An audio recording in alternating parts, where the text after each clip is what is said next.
네, 묵상 간증 생명의 주관자입니다. 초졸학력에 서울로 상경에 자수하신 아버지와 부모님이 무서워 도망치듯 19살에 결혼하신 어머니의 큰 아들로 태어났습니다. 어린 시절에 저는 돈 문제로 싸우시는 부모님을 보면서 돈만 있으면 행복할 거라는 착각의 돈을 우상으로 삼았습니다. 그런데 우울증을 앓고 계시던 어머니가 술을 드시면 살림살이를 부수고 소주병으로 아버지 얼굴을 때려 피를 흘리시게 하실 때는 제가 할 수 있는 일이 아무것도 없었습니다. 그러다 성인이 된 저는 교제하던 자매의 인도로 교회에 나가 결혼도 하게 되었습니다. 이후 아내는 3번이나 자궁 외 임신을 하여 결국 나팔관 절제술을 받고 저희 부부는 불임 부부 판정을 받았습니다. 그 뒤로 저희는 하나님보다 의사들의 명성을 찾아 불임병원을 전전하다가 그들의 힘을 의지해 시험관 시술을 지원받았습니다. 하지만 그마저 실패하면서 저는 하나님을 향해 원망과 불평을 쏟아냈습니다. 그러다 구속사의 말씀을 들으며 이 일은 세상의 권세와 능력, 내 열심을 의지하는 내게 생명의 주관자는 오직 하나님 한 분이심을 알게 하시려는 사건이구나 깨닫게 되었습니다. 그리고 아내를 만나기 전 여자친구와의 행한 낙태의 죄가 생각나 회개하였고 나 때문에 수고하는 아내에게 진심으로 사과할 수 있었습니다. 저는 교회 소그룹 리더로 부르심을 받았고 후사를 기다리던 중에 아내의 의견과 공동체의 권면에 따라 시험관 시술로 딸 쌍둥이를 얻게 되었습니다. 하지만 조리원에서 집으로 돌아온 지 3일 만에 못하겠다며 투정 부리는 저를 위해 육아로 전쟁 중인 지체들이 진솔한 나눔과 위로를 해주어 살아날 수 있었습니다. 그럼에도 여전히 내 열심을 내려놓지 못해 아내에게 혈기를 부리는 재계 공동체의 지체들은 정신과 상담을 받아보라고 권면해 주었습니다. 이후 저는 병원에서 우울증 진단을 받고 약을 먹으면서 나 정도면 괜찮은 사람이라 착각하던 저의 교만의 아말렉을 무찌를 수 있었습니다. 오늘 14절 말씀처럼 하나님은 저의 간증 큐티인에 기록하게 하시고 제가 하나님의 은혜 없이는 단 하루도 살 수 없는 죄인임을 깨닫게 하십니다. 이제는 주께서 허락하신 환경에 순종하며 내 힘이 아닌 주님의 은혜임을 고백하는 삶을 살아내길 소망합니다. 적용하기 교회 소그룹이 개편될 때마다 지체들에게 저의 낙태죄를 고백하겠습니다. 영적 후사로 보내주신 2딸과 매주 토요일 저녁 함께 큐티 하겠습니다. 여기 나와 있는 이 생명의 주관자 이 묵상 간증처럼 정말 이유 없는 것은 또 없다라는 걸 볼 수 있지 않습니까? 이렇게 결혼 후에 불임 부부 판정을 또 받게 되어지는데 근데 이 가운데서 이게 생명의 주관자는 하나님이시구나 깨닫게 되었고 그리고 아내를 만나기 전 여자친구와 행한 낙태의 죄가 또 생각나서 이렇게 회개했을 때 또 이렇게 시험관 시술로 딸 쌍둥이를 얻게 되어지듯이 우리가 뭔가 막혀있는 것이 있으면 하나님 앞에 회개할 거리들을 이렇게 찾아야 된다라는 것을 또 말해주고 있습니다. 그래서 이제는 주께서 허락하신 환경에 순종하며 내 힘이 아닌 주님의 은혜임을 고백하는 삶을 살아내기를 이렇게 소망한다라고 이렇게 말해주고 있지 않습니까? 오늘은 출애굽기 17장 1절부터 16절 이스라엘 백성들은 계속해서 불평하고 있는 이런 모습이 나와 있습니다. 1절에 보니까요 이스라엘 자손의 온 회중이 여호와의 명령대로 신광야를 떠나 그 노정대로 행하여 르비딤에 장막을 쳤으나 백성이 마실 물이 없는지라. 아니 이제 이전에 마실 물 없을 때 하나님이 어떻게 하셨는지 정말 그 쓴물을 단물로 바꿔주신 그 기억을 한다면 이때도 이제 하나님을 찾아야 될 때구나 라고 생각을 했어야 되는데 이스라엘 백성들은 그것을 생각하지 못하는 그러니까 이건 뭘 말하는 거냐면요 여러분 우리가 어떤 문제가 있을 때 그냥 살아온 방식대로 반응하는 거 내 생각, 내 감정, 내 뜻대로 반응하는 그 모습이 이스라엘 백성들의 모습이 바로 우리들의 모습이라고 할 수가 있어요. 이것은 아직 하나님과 인격적인 관계가 형성되지 않았음을 보여주는 것이라고 할 수가 있는 겁니다. 2절에 백성이 모세와 다투어 이르되 우리에게 물을 주어 마시게 하라.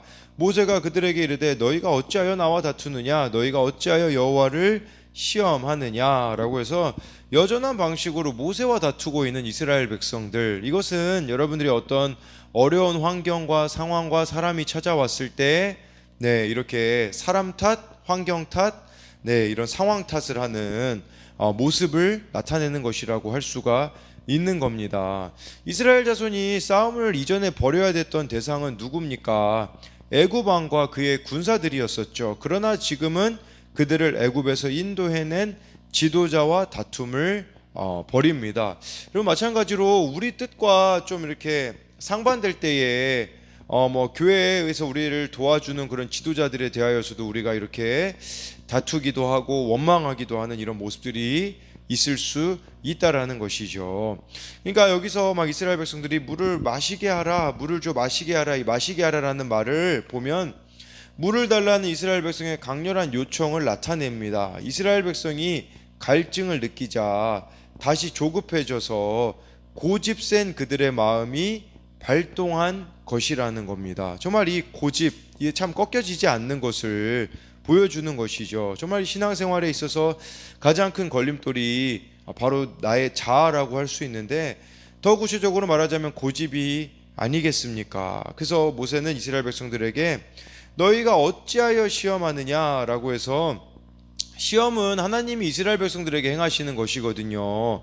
이스라엘 백성들을 하나님의 백성으로 만들기 위하여, 훈련시키기 위하여서 행하시는 것인데, 근데 이스라엘 백성이 하나님을 오히려 시험하는 이런 모순을 저지르고 있는 거예요. 말하자면 하나님 살아계시면 역사해 보세요, 하나님 살아계시면 이 가운데 뭔가 해보세요, 이런 식으로 우리가 하는 것이 이렇게 하나님을 시험하는 거라고 볼 수가 있는 것이죠.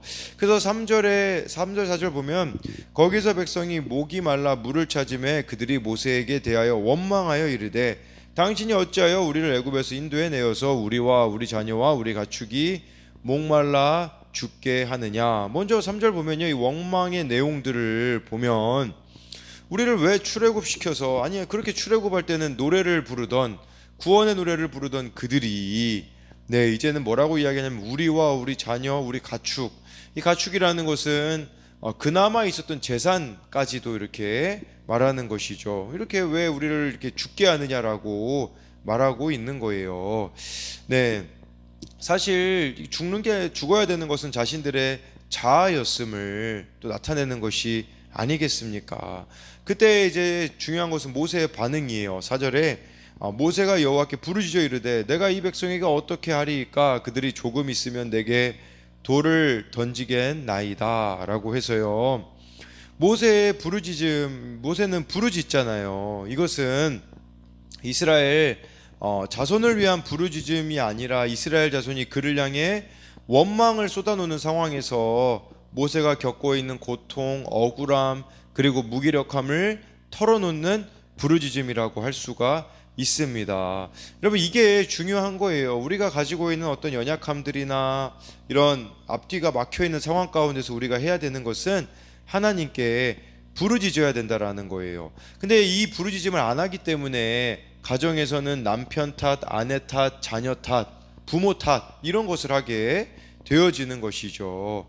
그렇기 때문에 여러분, 누군가를 탓해서는, 다른 사람 탓을 해서는 안 된다라는 것을 보여주는 것이라고 할 수 있어요. 하나님을 먼저 찾고 부르짖으면 하나님이 응답해 주시는 것이죠. 그래서요, 이것에 대한 또 적용 질문을 해보자면, 하나님의 명령대로 잘 지켜왔음에도 내 가정과 삶에 일어난 마실 물이 없는 사건은 무엇입니까? 여러분들이 그래도 순종한 것 같은데 마실 물이 없는 것과 같은 상황들이 있잖아요. 사건이. 그게 여러분들에게는 무엇이 있습니까? 4절에요, 모세가 지금 기도할 때요, 내가 이 백성에게, 이 백성이라는 단어를 원어로 보면 거리감이 나타나고 있는 거거든요. 심리적으로 거리가 지금 느껴졌다라는 것을 보여주고 있어요. 그러니까 모세는 물을 구하지 못하게 되자 돌변한 이스라엘 백성에게 크게 실망해서 그들을 이렇게 표현했다라는 거죠. 이스라엘 백성들의 악행은 이렇게 신실한 지도자 모세를 멀어지게 만들었다라고 볼 수 있습니다. 그리고 이 4절에 이제 이스라엘 백성들이 원망을 하고 있는 것은 하나님을 향한 원망이었다라고 볼 수가 있어요. 그래서 그러나 모세는 이런 어려운 문제가 있을 때마다 하나님께 기도했잖아요. 그랬을 때 하나님이 또 문제를 해결해 주시는 것처럼 이처럼 하나님께 묻는 한 사람 덕분에 가정과 공동체가 망하지 않고 어려운 상황을 통과할 수 있다라는 겁니다. 여러분들의 그 역할은 무엇이냐면 부르짖는 한 사람이 되어야 됨을, 그래서 그 공동체로 우리를 부르셨음을 여러분들이 기억해야 한다라는 겁니다. 이거에 대한 또 적용 질문은 어려운 문제를 만날 때 나는 누구를 원망합니까? 그럴 때 모세처럼 여호와께 부르짖으며 기도합니까? 네, 그래서 이제 5절부터 보면 여호와께서 모세에게 이르시되 백성 앞을 지나서 이스라엘 장로들 데리고 나일강을 치던 내 지팡이를 손에 잡고 가라. 또 하나님이 명령하시는 것은 간단하지 않습니까? 지팡이 잡고 가라. 작은 순종. 하나님께 부르짖으면요, 해야 될 문제를 해결할 수 있는 작은 순종을 우리들에게 가르쳐 주시고, 또 지팡이를 손에 잡고 가라는 것은 여전한 방식으로 동일하게 하나님께서 역사하신다라는 거예요. 그렇기 때문에 여러분들이 하나님께 부르짖어야 된다라는 것이겠죠. 부르짖지 않으면 이런 것들이 나타나지가 않습니다. 6절에 내가 호렙산에 있는 그 반석이 거기서 내 앞에 서리니 너는 그 반석을 치라. 그곳에서 물이 나오리니 백성이 마시리라. 모세가 이스라엘 장로들의 목전에서 그대로 행하리라. 호렙산으로 가라고 해요. 그래서 호렙산에 있는 그 반석에서 내 앞에 서리니 너는 반석을 치라라고 이렇게 말씀해 주고 있는데, 호렙산이 어디입니까? 모세가 처음 하나님 만난 곳이지 않습니까? 그때 나는 스스로 있는 자다라고 하면서 하나님께서 이름도 가르쳐 주시고 하나님이 임재하셨던 곳이라는 것이죠. 그래서 동일하게 하나님을 만난 그곳으로 가라고 이렇게 말씀해 주고 있고, 그리고 이제 이 호렙산이 나중에 이스라엘 백성들이 하나님을 섬길 장소로 이렇게 지정한 곳이 됩니다. 그것이 또 하나님이 그를 보내신 증거가 되리라고 하셨는데 그것이 또 이루어지는 과정이라고 볼 수 있겠죠. 7절에 그가 그곳 이름을 마사 또는 무리바라 불렀으니 이는 이스라엘 자손이 다투었으며 또는 그들이 여호와를 시험하여 이르기를 여호와께서 우리 중에 계신가 안 계신가 하였음이더라. 이것은요, 그곳 이름을 마사랑 무리바라고 했는데, 마사라는 이름 뜻은 이스라엘 자손이 다투었음을 말하는 것이고, 무리바라는 것은 여기 다 뜻이 나와 있잖아요. 그들이 여호와를 시험하여 이르기를 여호와께서 우리 중에 계신가 안 계신가 하였음이라. 이게 또 무리바의 의미라고 볼 수가 있습니다. 네, 근데 지금 이런 물 없어가지고 원망불평했던 이런 상황들이 정리가 되자 또 연속적으로 문제가 발생하게 됩니다. 8절에 그때에 아말렉이 와서 이스라엘과 르비딤에서 싸우니라. 이 무리바 물 사건이 끝나기도 전에 이스라엘에게 전쟁의 회오리가 갑자기 몰아쳤다라는 거예요.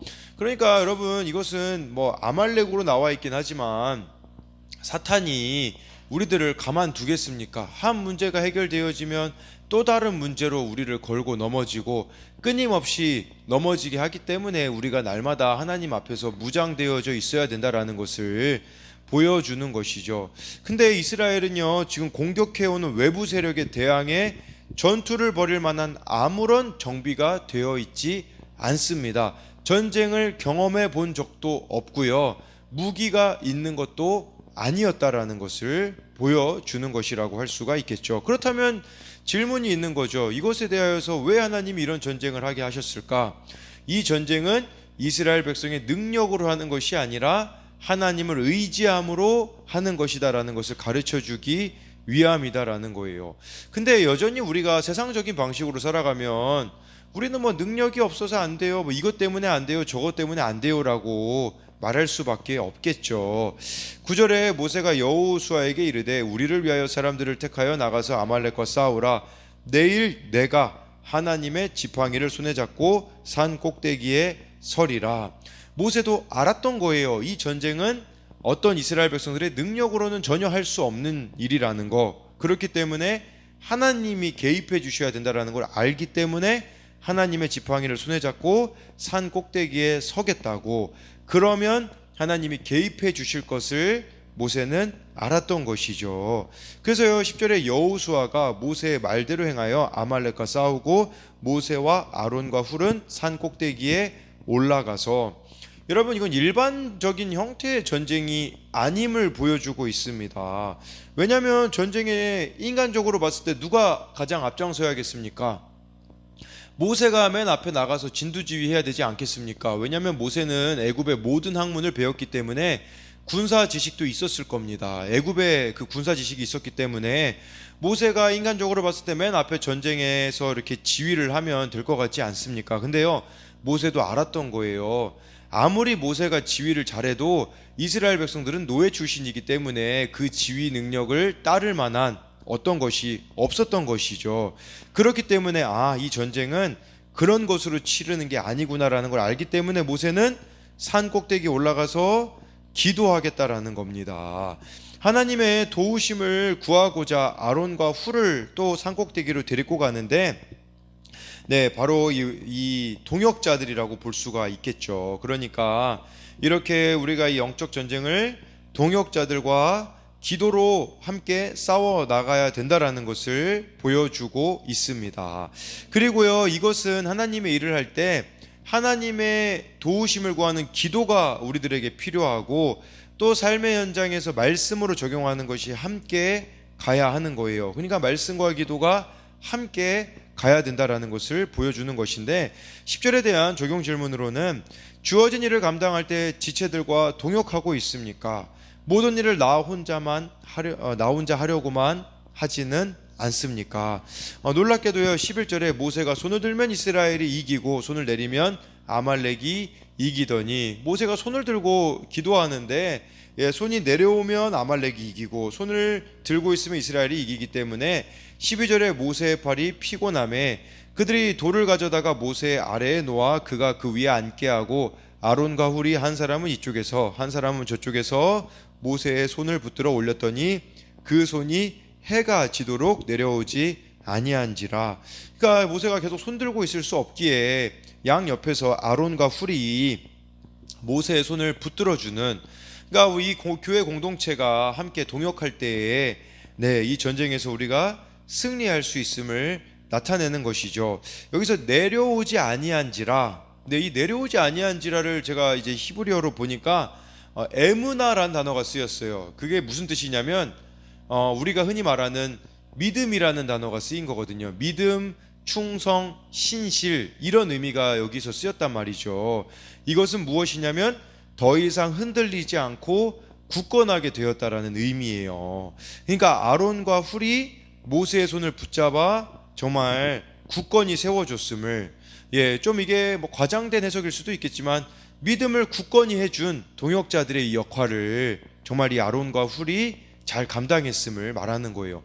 우리도 얼마나 믿음이 흔들릴 때가 많이 있습니까? 그렇기 때문에 우리에게 공동체를 허락해 주심으로써 다시 이 믿음을 굳게 세우라는 것이라고 볼 수가 있는 것이죠. 13절에 여호수아가 칼날로 아말렉과 그 백성을 쳐서 무찌르니라. 또 여호수아는 여호수아대로 앞장서서 싸워야 되는 그런 역할들을 잘 감당해 내므로써 이렇게 연합 작전이 승리하게 되었다라는 것입니다.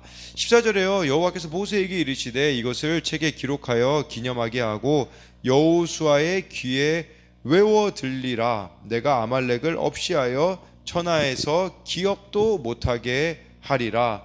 이거를 다 기념하라고 하지 않습니까? 책에 기록하라고 했듯이 우리도요 여러분 하나님이 주신 은혜들 승리들을요 기록하세요. 그래서 여러분들이 영성일기를 쓰시든지 또 우리 큐티인 책에다가 쓰시든지 이거를 기념하게 하여서 여러분들이 지치고 패배의식에 사로잡힐 때마다 하나님께서 승리해 주신 그 기록들을 찾아보고서는 다시 그 하나님을 붙잡아야 하는 것이죠. 그리고 중요한 건 여호수아의 귀에 외워 들리게 하라. 이걸 왜 그렇게 하겠습니까? 이제 앞으로 여호수아도 이런 가나안 땅 들어가서 전쟁을 치를 텐데 그때 이것을 기억하라라는 것이 아니겠습니까? 그리고 이 책은 나중에 성경이 되지 않습니까? 우리에게는 이것이 어떤 의미가 있냐면 여러분들에게 정말 말씀이 있어야, 이 말씀이 귀에 외워 들려야 이 영적 전쟁에서 우리는 승리할 수가 있다라는 겁니다. 15절에요. 모세가 제단을 쌓고 그 이름을 여호와 니시라 하고, 이 여호와 니시라는 말은 여호와는 나의 깃발이란 뜻을 가지고 있습니다. 모세의 이 고백은 하나님이 이스라엘 존재와 힘의 근원이 되신다라는 거예요. 여러분, 우리를 무너뜨리려는 아말렉과 같은 막강한 군대 앞에 우리는 한없이 연약해 보이고 어떻게 해도 그와 상대가 되지 않을 것 같지만, 여러분들이 말씀 앞에 나의 연약함, 죄를 솔직히 고백하며 하나님을 의지할 때, 아까 그 묵상 간증에 불임이라는 사건이 왔을 때 말씀 앞에 자기의 죄를 보고 연약함을 고백하고 하나님을 의지했을 때 해결해 주셨듯이, 우리도요, 여러분, 아말렉이, 사탄이 끊임없이 여러분들을 연약함을 가지고 죄를 가지고 넘어질 겁니다. 그래서 하나님 앞에 연약함과 죄를 고백하라는 말이에요. 그것이 사탄이 우리를 발목 잡는 것이기 때문에. 근데 이걸 하나님 앞에 여러분들이 고백하며 의지할 때 하나님이 하나님의 싸움이 되어서 하나님이 우리를 승리하게 하신다라는 거예요. 그래서 이 15절 말씀을 통하여서 내 힘으로 이길 수 없는 전쟁에서 대신 싸워주신 하나님을 경험한 적이 있습니까? 마지막으로 16절, 이르되 여호와께서 맹세하시기를 여호와가 아말렉과 더불어 대대로 싸우리라 하셨다 하였더라. 한 가지 질문이 있어요. 왜 아말렉과 끊임없이 이 아말렉과 싸움이 여기서 일어났을까요? 이것은 여러분들이 신명기 25장 17절 18절에 보면 아말렉과 전쟁이 왜 일어났는지가 나와 있습니다. 거기에 이렇게 나와 있어요. 너희는 애굽에서 나오는 길에 아말렉이 내게 행한 일을 기억하라. 곧 그들이 너를 길에서 만나 내가 피곤할 때에 내 뒤에 떨어진 약한 자들을 쳤고 하나님을 두려워하지 아니하였느니라. 이 아말렉과 전쟁하게 하신 것은 아말렉이 야비했기 때문이에요. 그 뒤에 있는 약한 자들, 약자들을 쳤고 하나님을 두려워하지 않았기 때문에 이 전쟁이 있었다라는 것을 말씀해주고 있는 것이죠. 그렇기 때문에 우리들도요, 오늘 이 말씀을 통하여서 끊임없는 시험과 같은 일들이 있습니다. 그 가운데 우리는 하나님 어디 계세요? 하나님 존재에 대한 의심을 할 것이 아니라 하나님 앞에 모세처럼 기도로 나아가야 된다라는 거예요. 머리로 계산하지 마시고 내 감정이 옳다고 여기지 마시고 사람들 탓하지 마시고, 그때가 하나님 앞에 엎드릴 때라는 거. 그럴 때 하나님께서 여호와 니시가 되어서 여러분들을 승리하게 하실 것이고, 그 승리의 기록들을 여러분들이 해 나가심으로써 하나님의 함께 하심을 잊지 않고 살아가는 여러분들이 되시기를 소망합니다.